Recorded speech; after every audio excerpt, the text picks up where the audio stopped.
саламатсыздар ма? Тараз қаласы нөмір 34 орта мектебі 3-Ә сыныбы. Пән қазақ тілі. Бөлім сәулет. Сабақтың тақырыбы тұрлаусыз мүшелер. Мұғалім Темірбаева Фарида Кәдірханқызы.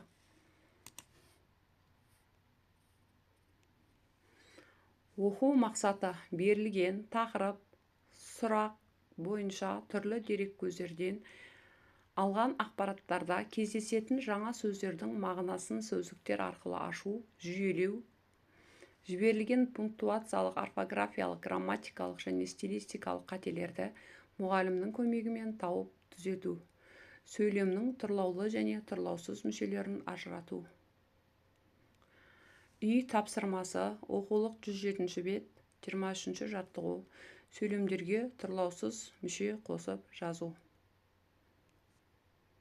Сұрақ-жауап айдары, сөйлем мүшелері, бастауыш, баяндауыш, тұрлаулы мүшелер, тұрлаусыз мүшелер туралы анықтамаларды еске түсірейік. Сөйлем дегеніміз не? Сөйлем мүшелері дегеніміз не? Бастауыш деген не? Баяндауыш деген не? Тұрлаулы мүшелерге не жатады? Сөйлемнің тұрлаусыз мүшелері дегеніміз не?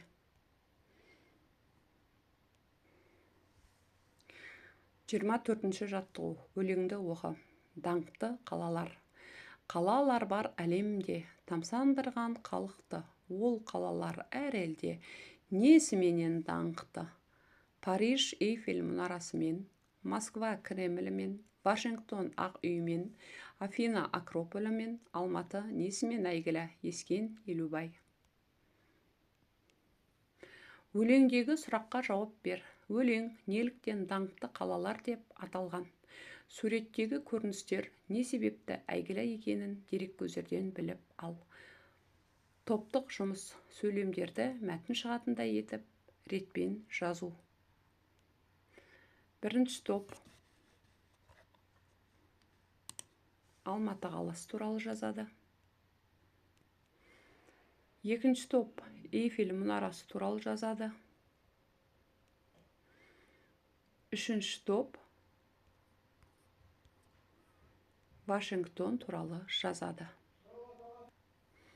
25-ші жаттығу. Қатесін түзеп жаз. Сөйлемдерді сөйлем мүшесіне талда. 27-ші жаттығу. Сөйлем мүшесіне талдау үлгілеріне назар аударыңыздар.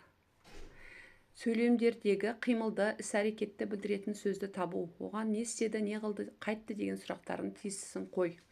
Осы сұрақтарға жауап беретін сөз баяндауыш болады. Баяндауыштың астын екі сызықпен сыз. Екінші, сөйлемдегі қимыл, іс-әрекеттің иесін анықтау. Сол сөзге сұрақ қою. Егер ол сөз кім, не, кімдер, нелер сұрақтарына жауап берсе, онда ол бастауыш болады. Оның астын бір сызықпен сызамыз. Үшінші, сөйлемдегі басқа сөздерге сұрақ қой. Олар сөйлемнің тұрлаусыз мүшелері болады. Тұрлаусыз мүшелердің астын ерек сызықпен сызамыз. Сөйлем мүшелерінің байланысын сызбамен көрсет. Сәйкестендір. Астана қаласындағы ғимараттардың нені білдіретін сәйкестендіру. Мысалы, бәйтерек елорданың символы, Ақорда президент резиденциясы деген сияқты.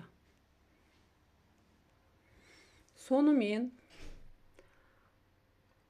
бүгінгі сабақтың ережесі Вен диаграммасына салатын болсақ, тұрлаулы мүшелер және тұрлаусыз мүшелер. Тұрлаулы мүшелердің сұрақтары кім, не, кімдер, нелер, кім, несі, не істеді, не қылды. Ал тұрлаусыз мүшелерге қандай, кімге, неге, нені, қашан, қайда деген сұрақтар қоямыз. Екеуі де сөйлем мүшелері. Жұптық жұмыс. Тұрлаусыз мүше қатысқан сөйлемді тап. Сөйлемнен тұрлаусыз мүшелерді тап. Үйге 28-ші жаттығу. Сөйлем мүшелерінің талдау үлгісін басшылыққа алып, төмендегі сөйлемдерді талдау.